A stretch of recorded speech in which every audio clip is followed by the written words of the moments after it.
And a lot of times when it comes to friendships, and that's where we're going to talk about that, choose your friends, choose your future is what I've called today's message. When we talk about friendship, or when I hear people talk about friendship, it's often very narcissistic. It's often just about how I can get the best friends so that I can get from here to here. So it's more about what can they, my friends, do for me. And that's not God. It's just flies in the face of Scripture and the very Spirit of Christ to think that way. It's not about what you can do for me and they can do for me, and on this journey called friendship or relationship, I'm just going to be a parasite with other people in my life, sucking everything I can and agendas and all of that. That's not where this series is going. It's not the spirit of it. I just want to restate that again, because I want us to set our compass towards the Spirit of Christ, which is really what can I do for you? It's about giving, not just getting. All the time getting me, I. So when we're talking about this journey of friendship, I need to evaluate, can I contribute something into that person's life? And if I can't, well, there's really there's no point in being in a friendship or journeying in a relationship with somebody where I've got nothing to contribute to help them go to another level. Now, I'm not talking about divorcing your spouse, okay? I just got to lay that out there, because people just run with stuff all the time. Well, there's nothing I can do for you anymore. This marriage is finished. No. We're not talking about that right now. Okay, let's just settle that. Don't read anything into this that I'm not saying, because I don't say that at all. There's always something. If you're in a covenant of marriage, then you need to be in that covenant, and it's very much about you can deposit something into that person. However, if you haven't made that decision yet, you haven't made that call. In other words, you're single, you found yourself that way, then don't get on the journey with somebody that you don't know and that you don't know where they're headed. I don't want to journey with you if I don't know where you're going. I don't get on flights and not know where the destination of the flight's going to take us. It's like, well, do you know where this flight's going? You're saying to the person next to you, no, I have no idea. We're just here because we just want to go somewhere. They do have mystery flights, but this is not about a mystery flight. I want to know where you're going if I'm going to be on the journey with you. I want to know what's your future? What are your hopes? What are your aspirations? What can I do on that journey so that we can end up somewhere partnering together? I need to know that. That's friendship. Now, Jesus picks, and I say this, he picks or he chooses 12 misfits to be on a journey called discipleship. And I find this interesting because he didn't pick people that just had so much in common. And a lot of times when we're choosing our friends and we're choosing our future, we tend to pick people, we try to find people that are just like us. We got so much in common. They didn't have a lot in common at all. When you look at Peter and James and John, and they're fishermen. They're making a living. They're kind of tradespeople, if you will. They're from Galilee. They don't have a lot in common with Matthew. Matthew is a tax collector.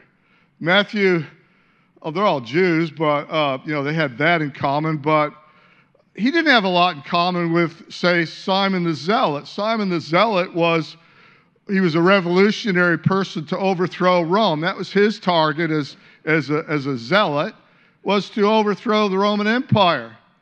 Then you got Matthew, and he's collecting taxes to fund the Roman Empire. Think about that for a moment. Like, Simon the Zealot and Matthew not only would not have anything in common, they would have hated each other. And the fishermen from Galilee probably don't have a lot in common with Judas Iscariot, who is probably from Judea, or Thomas, otherwise known as the doubter. Imagine him being on the journey. It's like everything they say. Well, did you see those fish got multiplied and the loaves got multiplied? No, they didn't. I was watching.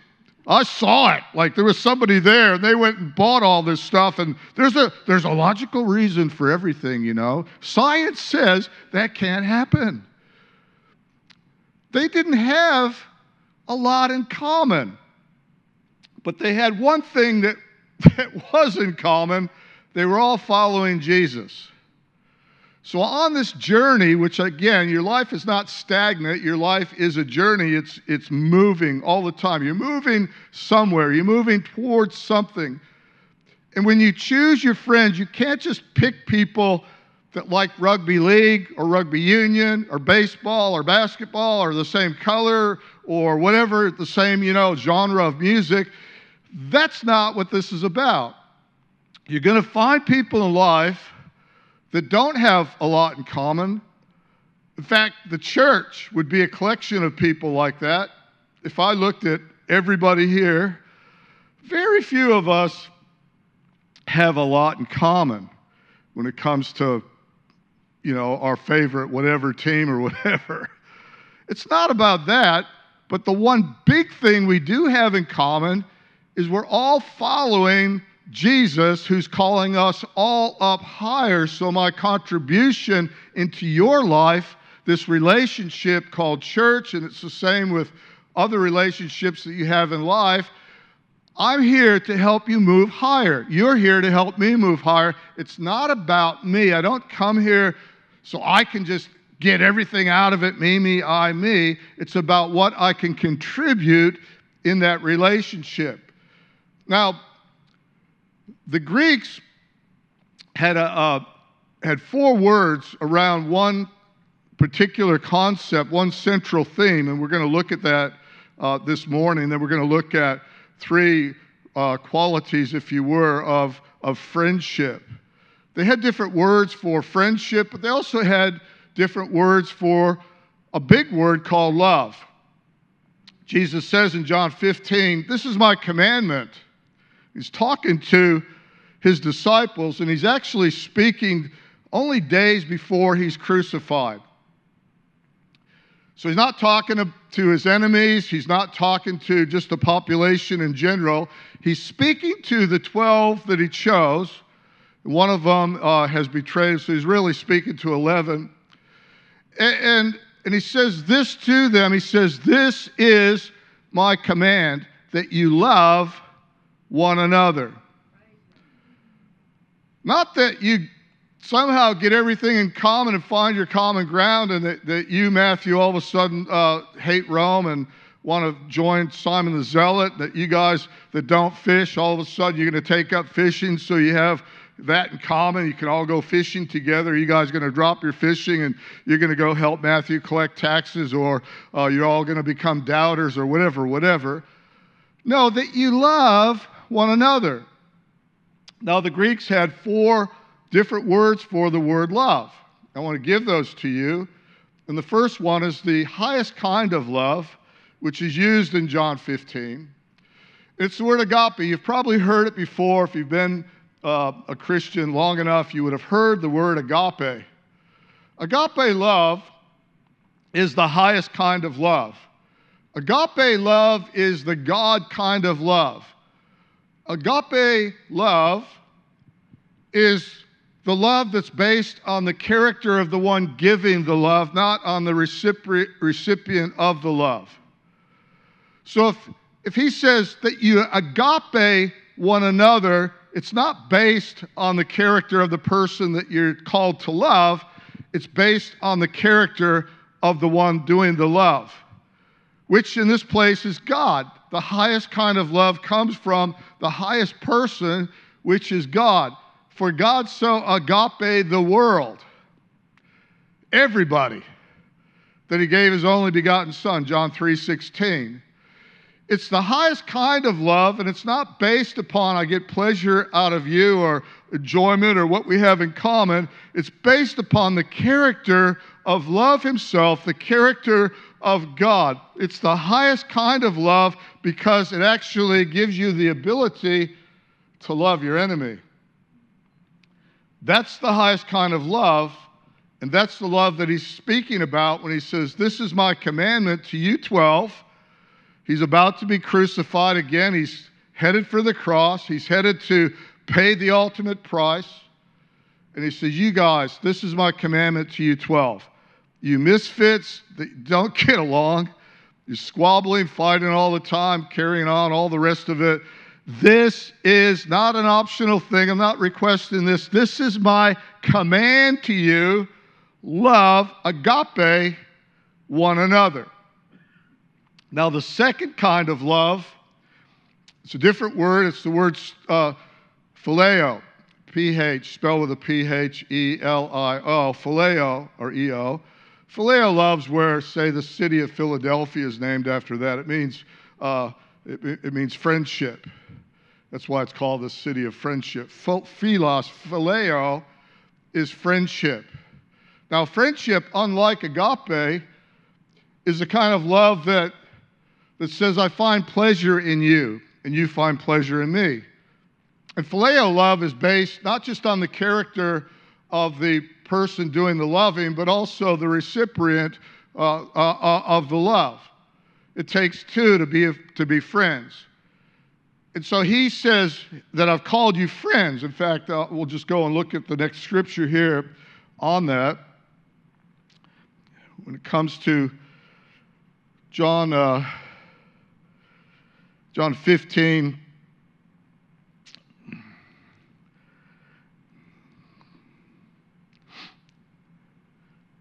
and there's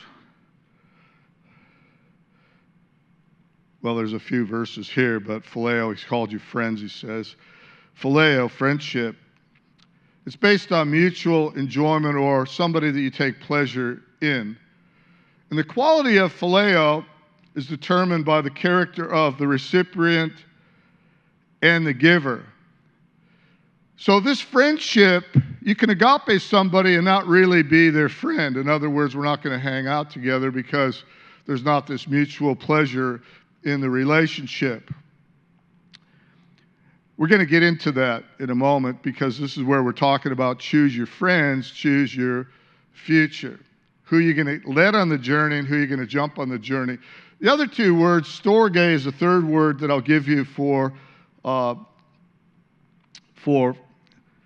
love. And storge is translated just simply as affection. It's like the love that you have in a family. It's an affection. It's also love that you'd have hopefully when you get married, you have affection toward that person. It's an affectionate type of love that's given to not just everybody. And then number 4 is eros, romantic or sexual love. And the kind of love that Jesus is talking about in John 15, again, it's agape-driven friendship. Now, all of these are based on character, either the character of God with agape or mutual character, if you're talking about phileo or friendship. They're based on character, the depth that you experience in that kind of love. If the character is lacking, then the quality of the friendship is lacking or the relationship. So, for instance, if, boy tells girl, babe, I love you so much, but you know that boy tells a lot of lies, what does that really mean? Possibly it means I just want to go to bed with you, quite frankly. Where the character is lacking in that love, where the person's character is lacking, then the quality of that love is lacking. So a lot of times in relationships, that we form with people, we jump on the journey. Again, it's not static. Life is not static. It's not stationary. It's moving all the time. And when you form a relationship called friendship with somebody, you're jumping on their train. You're moving with them. You better find out where they're going, what their character is, and whether you want to be on that journey and arrive at that destination, wherever that is. And the thing to look for is character. Because if character is lacking, quality is going to be lacking. I see people all the time, and they jump on the train of relationship with somebody, but they haven't really checked out the character of that person. And so if that person is deficient in telling the truth, they're holding different agendas because they want to accomplish something for their own personal selfishness, then getting on that relationship train with them, it just becomes a big, big mistake. They find out later that that person doesn't tell the truth, that that person just has an agenda, that that person is just a player, that that person, that their quality of their character is lacking, and then that relationship, the quality of that relationship starts to fall apart as that person discovers that the character of that person isn't what I thought it was. Really important to find that out ahead of time before that thing travels down the line any too far, and you discover, okay, now this is going to be tough. So people are choosing to become friends and develop a relationship with people based on a whole lot of other things other than the main thing, character, and whether that person is following the same person that you're following, which is Jesus Christ.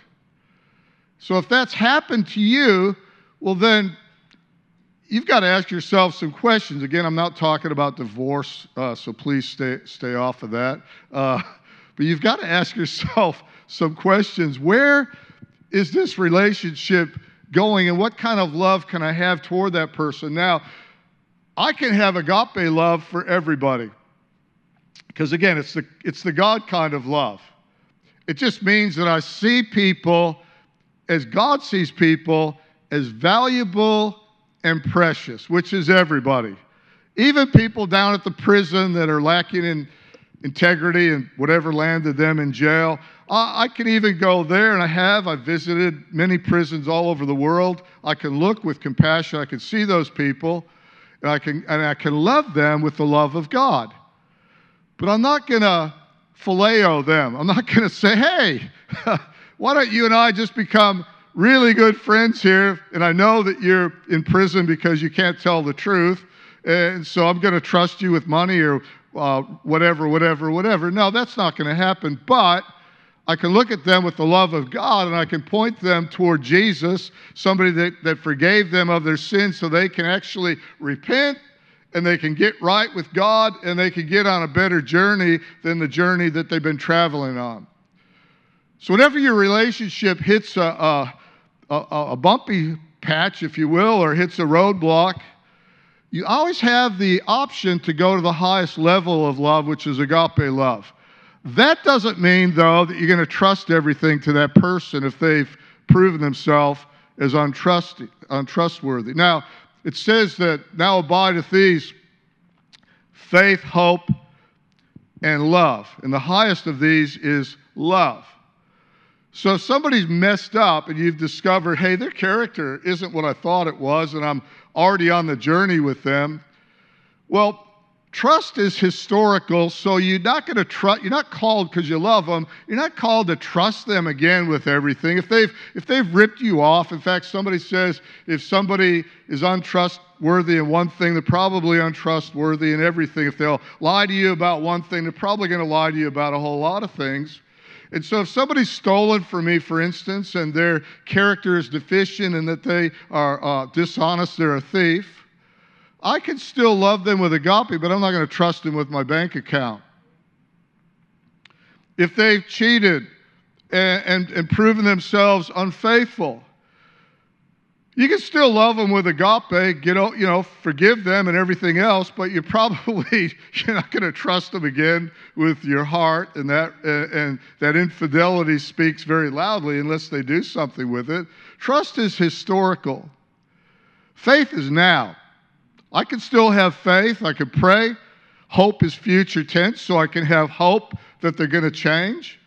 But I'm not called to be a punching bag, if you will, and called to get ripped off again and again by that person because, but I got to do it because, God says to love them. No, agape them, believe for the highest kind of love to kick in there, but don't trust them with your bank account. You don't have to trust them with your heart again. You don't have to get ripped off again and again and cheated on and everything else, or abused if that's what you're into, an abusive relationship. That's not the kind of love that God's called you into.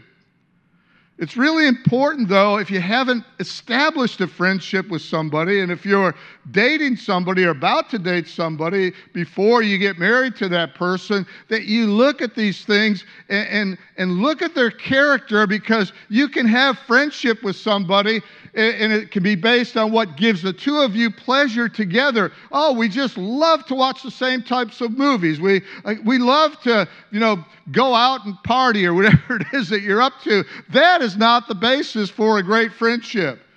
The big question is, do they love God? And how do you know that? Well, where are they at with church? Where are they at with prayer?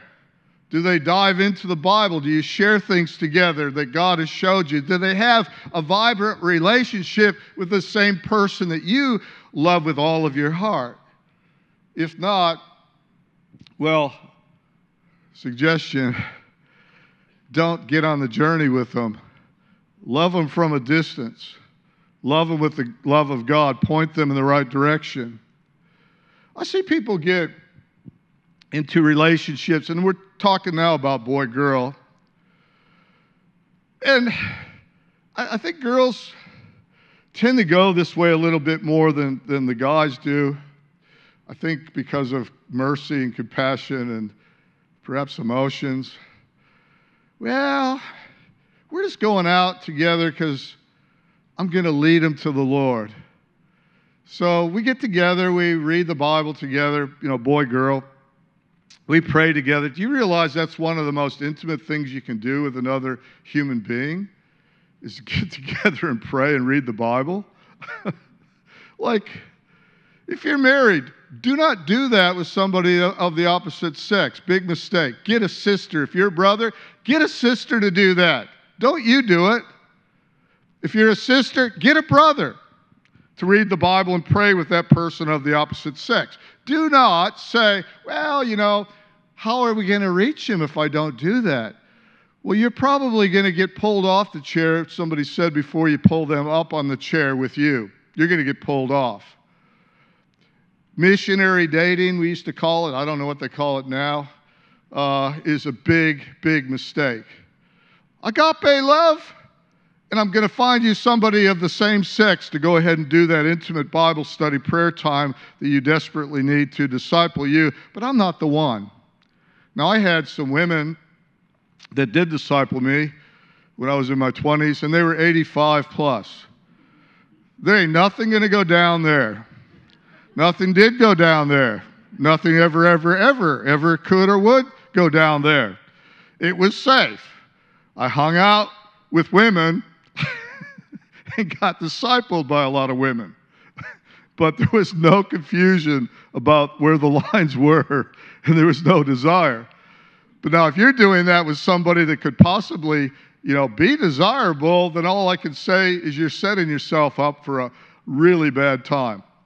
And it's not going to work out, especially if you decide, I don't want to marry that person. I was only doing it so they could get saved. They might get saved, but they're also going to develop a soul tie with you, which is not going to end well. I'm going to throw that one in for free. You can take that one, or you can leave that one. John 15 with friendship. Now, I'm going to give you 3 things here. Real friendship, I believe, requires 3 things. Number 1, real friendship requires real sacrifice. We're back in John again. He's talking to his disciples. He's about to go to the cross. They're a bunch of misfits that wouldn't like each other if it wasn't for that common factor, Jesus. In John 15:13, greater love has no one than this, to lay down one's life for one's friends. Real love, real friendship requires real or genuine sacrifice. See, real friends don't just show up when the times are good. We call that a fair weather friend. Real friends, true friends, lay down their preferences. They sacrifice time. They sacrifice their ego if needed. They even sacrifice their lives if needed. I remember I heard the story, and I'll try to recount it, but it was during World War I when they were fighting trench warfare on the Western Front or Eastern Front over in France. And these two soldiers became really good mates. They were in the trenches together, shared their whole lives. They became really bonded. They formed a really intense friendship. And then they were ordered to go out of the trenches, across no man's land where machine guns are firing, people are getting mowed down.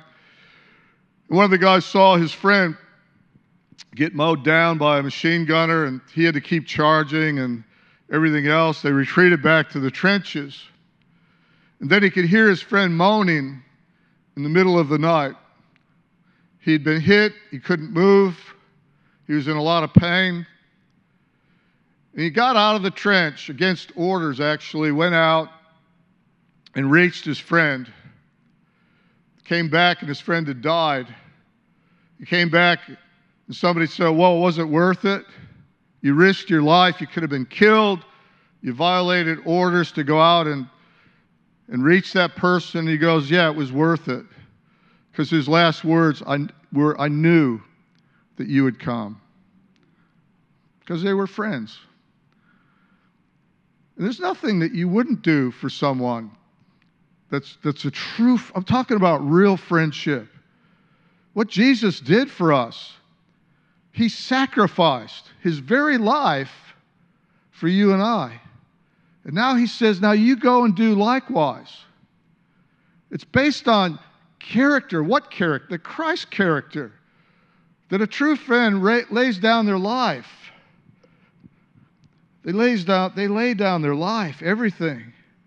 See, Jesus didn't wait until you were godly. Romans 5:8 says, while we were still sinners, Christ died for us.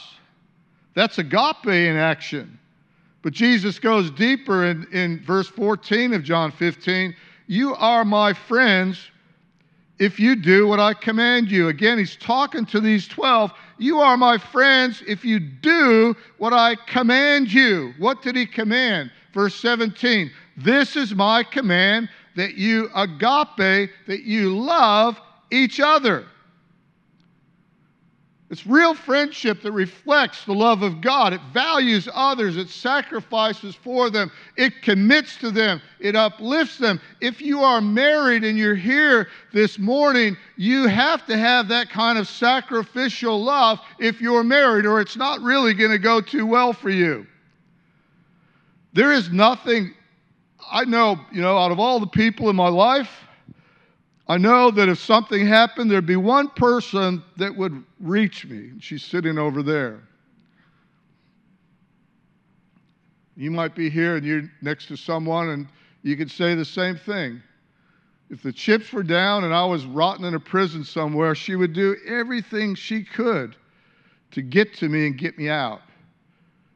And I would do the same thing. Your family are often your friends, sometimes not. But a friend sacrifices. A friend is there when the chips are down. And if you're looking towards marriage and you're looking to enter into a relationship, yes, you can look at how beautiful their eyes are. You can, look at their hair and go, I just love the fact that they got brown hair and dark eyes. That's wonderful. Good stuff. but that's not going to, as life goes on, the hair's not brown anymore, and the eyes start to become a little more pale, perhaps, and the ruby lips aren't quite, I don't know, whatever. You're not going to be able to base your love and relationship on that. It's going to come more and more as life goes on down to character. And would they give up their life for you? And I would hope that you would say yes. The one that I married or that I'm dating would give up their life for me. You'll find out. And that's character. Real friendship reflects God's love. It values others. It sacrifices. It commits to them. It uplifts them. And real friendship cannot be faked. You can't pretend to lay down your life. You either obey or you don't. Second thing, real friendship. Real friendship requires intimacy. True friends, real friends, are intimate friends. John 15:15. Jesus says again to this crew, I no longer call you servants, because a servant does not know his master's business. Instead, I've called you friends.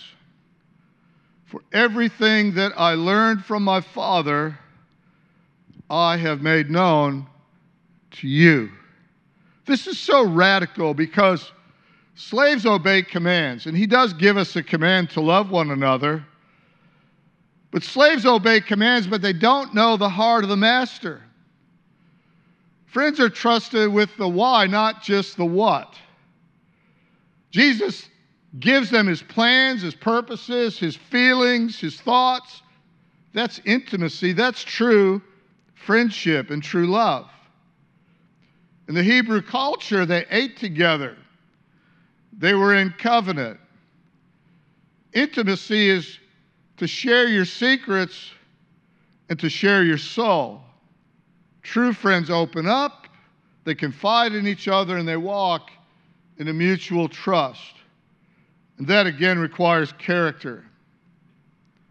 You have to be trustworthy, however, to be trusted. And that's why I don't just form deep and meaningful friendships with just anybody. I don't know if you've ever had somebody and you open up, you tell them something, and next thing everybody knows about it. That trust gets broken because it's not true friendship. True friendship is intimate. True friendship is I will stay true to my word at my own detriment if I have to. You can talk to me about anything, and it's not going to go any further, and it's going to be received with full understanding of what you're going through. Because my goal in that friendship is not what I can get out of it. It's how can I raise you up to another level? How can I help you succeed? How can I do what's best for you in this relationship called friendship?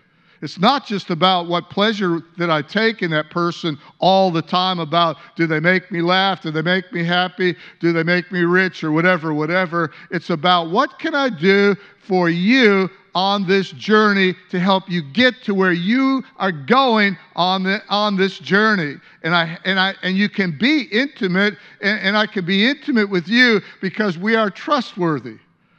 Whatever you share, it doesn't go any further.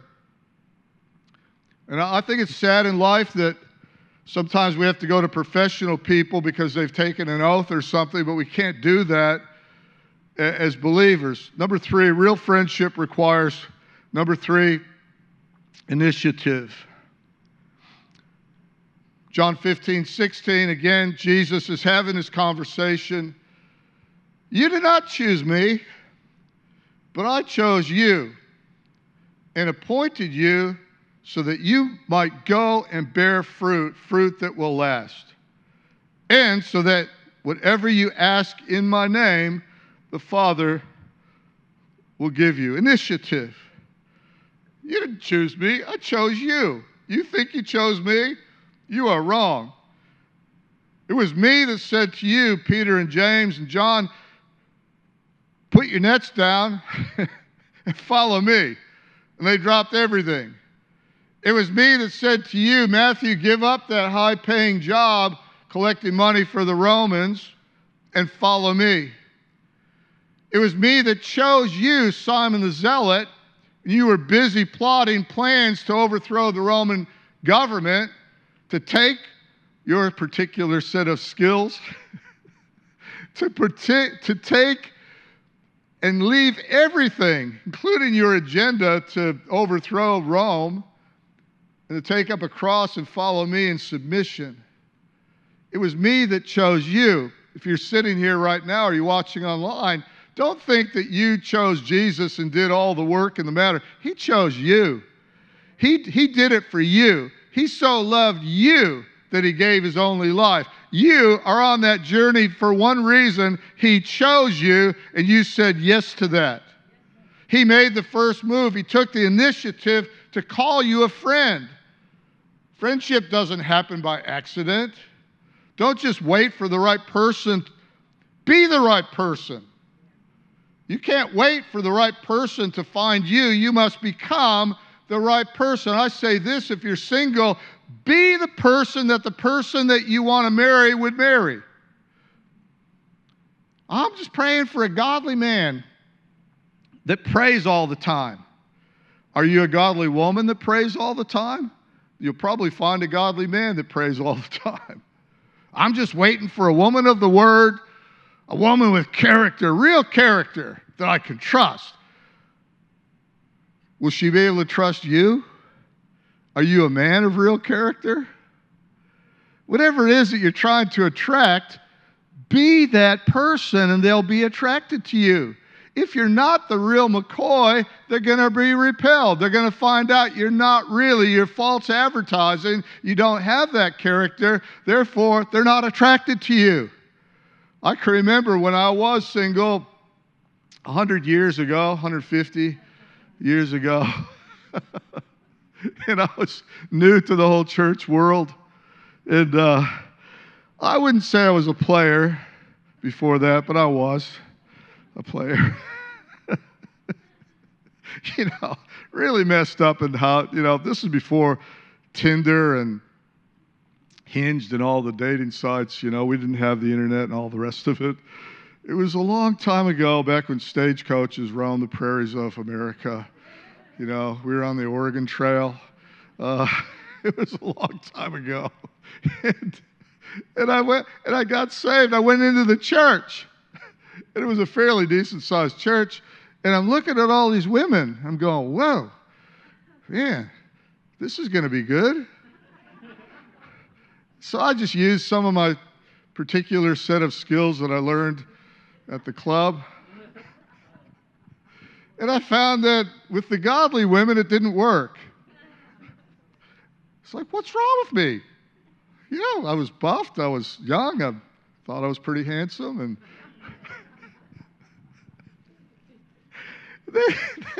they were like, no, not even close. And the reason why is because I was trying to attract someone that had character, but I didn't. I had character, but it was the wrong kind of, it wasn't the Christ character, it was the devil character. Seriously. And wondering, why can't I can't even buy a date in this place. This is incredible. And then it dawned on me. Everything I'm teaching you now, I didn't know back then. Some of it, maybe a little bit, but I have to be the person that I would want would actually be interested in. Because you can't fake sacrifice. You can't really, you can fake intimacy to some degree. Initiative, yes, you can take initiative. But you're not going to fake your way through it very long before they discover you're not really what I thought you were. Be the person. Don't just wait for the right person. Be the right person. You can't wait for the right people to find you. You must become the right person, and they will find you. Proverbs 18:24 says this, a man who has friends must show himself friendly. They must take initiative. Be somebody that other people find pleasure in. Be open. Show yourself. It's not just being clingy and everything else. If you want someone that's generous to come into your life, be generous. Because generosity rather, is not attracted to stinginess, or godliness attracted to ungodliness. So your future is determined by who you walk with. Choose your friends wisely. I'm going to give you just some questions to ask yourself. I'd like the worship team to come up. Thanks. So ask yourself these questions. Do my friends have godly character or just good conversation? Do they inspire me to be better, or do they enable me to stay the same? Are they open to change, or are they stuck in their ways?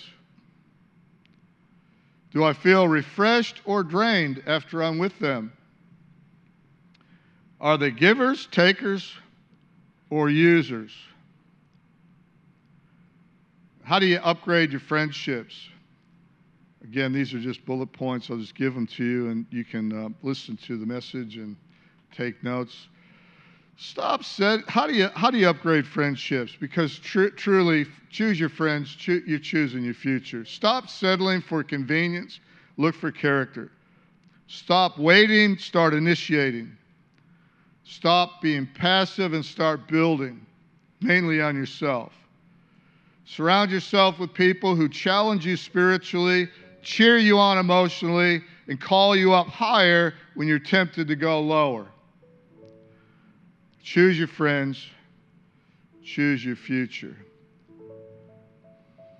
So I want to pray for you. I'd like us all to stand if you wouldn't mind.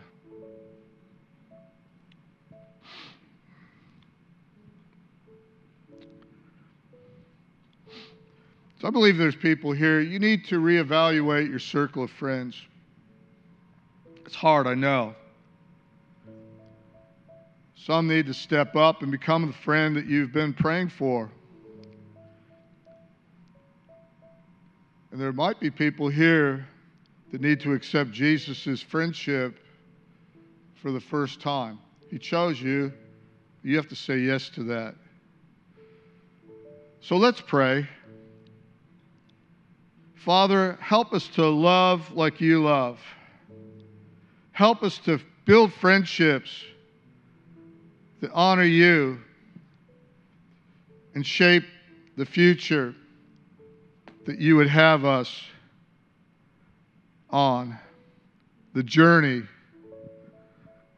that leads to righteousness, Christ's character above everything else, that leads to relationship. And help us to take a step back. If you're here and you're on a journey with someone that's lacking character, maybe drop the phileo and go to the agape. Take a step back if they're on a journey that you really know you don't need to be on that journey with them. You need to take a step back. If you're in a covenant relationship, you're married to somebody, you need to grab a hold of the love of God and love that person with the love of God, the love that only God has, that He shed abroad in your heart. You can love them with the agape, with the love of God. And out of that, love never fails. He hasn't called you to just cut and run. He's called you to love that person. It says in 1 Corinthians, it says that they might just get saved because of your relationship with them. Father, I just thank you for everybody here. And if you're here and you have never asked Jesus Christ into your heart, He's called you friend, but you haven't made friendship with Him. But you'd like to this morning to say yes to Him. Then I'm going to lead you in a very simple prayer. It's not complicated to just say yes to the friendship that Jesus is offering you.